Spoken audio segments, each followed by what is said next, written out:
Corona महामारी ने तो जैसे घूमने फिरने पर रोक ही लगा दी थी। हालांकि अब धीरे धीरे चीजें खुल रही हैं, फिर भी पहले की तरह खुलेआम कहीं पर भी जाकर सैर सपाटा अभी कहाँ मुमकिन है।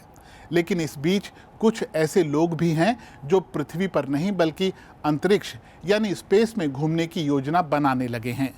वो ज़माना गया जब सिर्फ शोध और अनुसंधान के लिए अंतरिक्ष यात्री स्पेस में जाते थे। अब तो अंतरिक्ष में सैलानियों को ले जाने की बात हो रही है।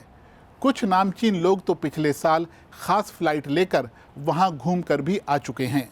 तो आज के वीडियो में बात करेंगे हम स्पेस टूरिज्म की और पर्यावरण पर उसके पड़ने वाले असर की।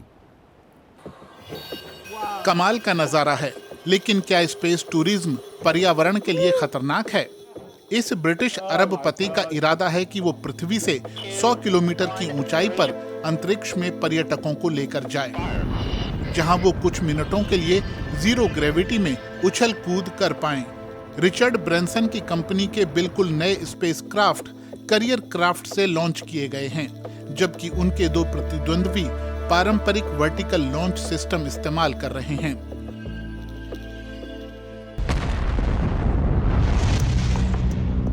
जब रॉकेट अंतरिक्ष में जाते हैं तो वे वातावरण की कई परतों से गुजरते हैं। इस दौरान वो बहुत सारा ईंधन इस्तेमाल करते हैं। इससे जो गैसें निकलती हैं वो ओजोन परत के लिए नुकसानदेह हैं, भले ही रॉकेट से सिर्फ भाप निकले। केरोसिन आधारित प्रोपेलेंट्स के कंबस्शन इंजन CO2 भी छोड़ते हैं और ब्लैक कार्बन भी। सूक्ष्म कण पूरी दुनिया के स्ट्रेटोस्फीयर यानी समताप मंडल में फैल जाते हैं और ओजोन परत को नुकसान पहुंचाते हैं। ये परत पृथ्वी पर जीवन को अल्ट्रावायलेट रेडिएशन से बचाती है। कुछ कंपनियां इन स्पेस फेरीज या उनके पुर्जों को दोबारा इस्तेमाल के लायक बनाने पर काम कर रही हैं। इससे कुछ कच्चे माल का इस्तेमाल तो घटेगा ही, साथ ही CO2 भी कम निकलेगी और रॉकेट वापस धरती पर लौटेंगे तो अंतरिक्ष में पहले से ही घूम रहे कचरे में और इजाफा नहीं होगा। लेकिन सिर्फ इसी से स्पेस टूरिज्म इको फ्रेंडली नहीं हो जाएगा। हर ट्रिप से पहले रीयूजेबल पार्ट्स की सर्विसिंग करानी होगी, उन्हें लॉन्च पैड तक लेकर जाना होगा। केरोसिन से चलने वाले फाल्कन 9 जैसे रॉकेट जब भी अंतरिक्ष में जाते हैं तो हर बार 2 से 3,000 टन CO2 छोड़ते हैं।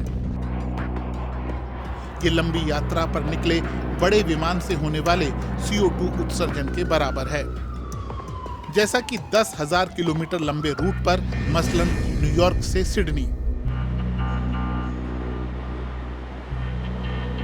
इस तरह के बड़े विमानों पर कम से कम 300 लोग सवार होते हैं, जबकि स्पेस में जाने वाले रॉकेट में सिर्फ 4 लोग होते हैं। तो लंबी हवाई यात्रा करने वाले व्यक्ति के मुकाबले स्पेस में जाने वाले व्यक्ति का कार्बन फुटप्रिंट 50 से 100 गुना ज्यादा है। मतलब आपके एक शौक के लिए पर्यावरण बड़ी कीमत चुकाएगा। अंतरिक्ष हमेशा से ही इंसान की जिज्ञासा का केंद्र रहा है। बीती सदी में उसे समझने की दिशा में बहुत काम हुआ है। इंसान चांद पर गया और अब मंगल पर कदम रखने की तैयारी हो रही है। पृथ्वी के चारों तरफ घूम रहे उपग्रह न सिर्फ हमें अहम जानकारियां भेज रहे हैं, बल्कि स्मार्टफोन, इंटरनेट और मौसम के पूर्वानुमानों के अलावा और भी न जाने कितनी चीज़ों को संभव बना रहे हैं। लेकिन पिछले कुछ समय से अंतरिक्ष में घूमने का आइडिया खूब जोर पकड़ रहा है। वैसे इस पर खर्च कितना आता है? रिचर्ड ब्रैंसन, जेफ बेजोस और इलॉन मस्क, ये 3 अरबपति लोगों को अंतरिक्ष की सैर कराने में जुटे हैं।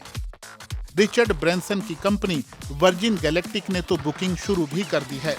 कंपनी का कहना है कि अगर किसी व्यक्ति को अंतरिक्ष में घूमने जाना है तो एक आदमी के $4.5 लाख लगेंगे। भारतीय रुपयों में देखें तो ये रकम 3 करोड़ 35 लाख के आसपास बैठती है, वो भी सिर्फ 1.5 घंटे की फ्लाइट के लिए।